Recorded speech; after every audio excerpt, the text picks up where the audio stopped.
Hello दोस्तों, आज हम लोग बुक रिव्यू करेंगे किताब ख्वाहिशों का सफ़र का, जिसको लिखा है देवाशीष उपाध्याय ने। इसको प्रकाशित किया है बुकमिस्ट ने, जो सूरज पॉकेट बुक्स की एक शाखा है। किताब में पृष्ठों की संख्या है 208 और अमेजन पर इसका मूल्य 160 रुपये दिखा रहा है। लेखक इस किताब के पहले 2 और किताबें सियासी तिकड़म और रक्त चरित्र लिख चुके हैं और खुद भी ये पेशे से पीसीएस ऑफिसर हैं। किताब की शुरुआत में लेखक एक कविता लिखते हैं, क्यों मढ़ता है दोष दूसरों पर, तेरी मंजिल तो तेरे सोच पे निर्भर है।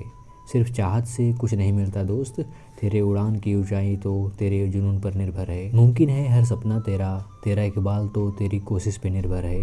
क्यों होता है निराश असफलताओं से, तेरा मुकाम तो तेरे हौसले पर निर्भर है। मिलेगी जहाँ की हर आरज़ू तुझे, तेरी हदें तो तेरे ख्वाहिशों पर निर्भर है। यह कहानी है अंकुर की, जो आरा जिले में टॉप करता है तो उसके पापा उसको आईआईटी के लिए ले जाते हैं कोटा। हालांकि पैसे बिल्कुल नहीं थे, लेकिन वह किसी तरीके से उसको पढ़ा रहे थे।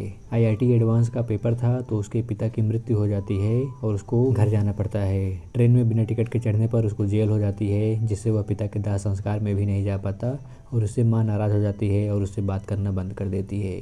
वह निराश होकर वापस आ जाता है। उसके पास पैसे नहीं थे तो वह रास्ते में और स्टेशन पर अखबार और चाय बेचने लगता है और वहीं पर पढ़ाई भी शुरू कर देता है। अब स्टेशन ही उसका घर हो गया था। ऐसे ही वह कई बार जूझता है, लेकिन पढ़ाई से मुंह नहीं मोड़ता है। कई बार उसको तकलीफ भी होती है, लेकिन वह हार नहीं मानता। एक बार उसका परिचय स्वाति नाम की लड़की से होता है। जब उसको पता चलता है कि वह आईएएस की तैयारी कर रहा है तो वह अपने फायदे के लिए उसका साथ ले लेती है और फिर दोनों में प्यार हो जाता है। लेकिन एक दिन अचानक से स्वाति की मौत हो जाती है और उस पर केस मढ़ दिया जाता है। उसको फिर से जेल हो जाती है और वह बहुत तकलीफ झेलता है। अपने आप को सच्चा प्रूव करने के लिए वह बहुत मेहनत करता है। इन सब परिस्थितियों से गुजरते हुए वह कैसे आईएएस क्लियर कर पाता है, यह सब आपको इस किताब में पढ़कर पता चलेगा। किताब को बहुत बढ़िया लिखा गया है। हालांकि थोड़ा फिल्मी अंदाज में लिखा गया है, लेकिन तब भी यह किताब अच्छी लगती है। यह हमको बांधे रखती है और बोर नहीं होने देती है। हमको यह याद दिलाती है कि किसी भी परिस्थिति में कितनी भी मजबूरी आ जाए, लेकिन हमको अपने लक्ष्य से भटकना नहीं चाहिए। यह कहानी हमको मोटिवेट करती है, हमको अपने समय की याद दिलाती है, हमको हमसे मिलाती है। हम इस कहानी के साथ अंकुर के साथ जुड़ जाते हैं और कहानी के अंत तक बने रहते हैं। किताब की भाषा भी बेहद आसान है और इसको कोई भी पाठक आराम से पढ़ सकता है। एकदम से नॉर्मल बोलचाल वाली भाषा है, जिसको आप आसानी से पढ़ सकते हैं। कहानी के माध्यम से लेखक पुलिस में व्याप्त भ्रष्टाचार और जेल की कठिनाइयों को भी दिखाते हैं। इस कहानी में कुछ खास ऐसा नेगेटिव तो नहीं था, लेकिन मुझे 1-2 चीज़ें थोड़ी सी समझ में आई, जो आपके सामने पेश कर रहा हूँ। कहानी को थोड़ा सा ओवर लिखा गया है, यानी कि कहीं कहीं ऐसा लगता है कि जैसे कहानी फिल्मी लिखी गई हो। सिर्फ बॉलीवुड वाली फिल्मी नहीं, ये साउथ वाली फिल्मी, मतलब एकदम से ज़्यादा, जो थोड़ा समझ से भी परे हो। बाकी कहीं कहीं लेखक कुछ मुद्दों को बताने के लिए कहानी को वहाँ घुमा देते हैं, जैसे जेल में हुई घटनाएं, रेल पर हुए कुछ घटनाएं और जो इन्वेस्टिगेशन वाला केस होता है।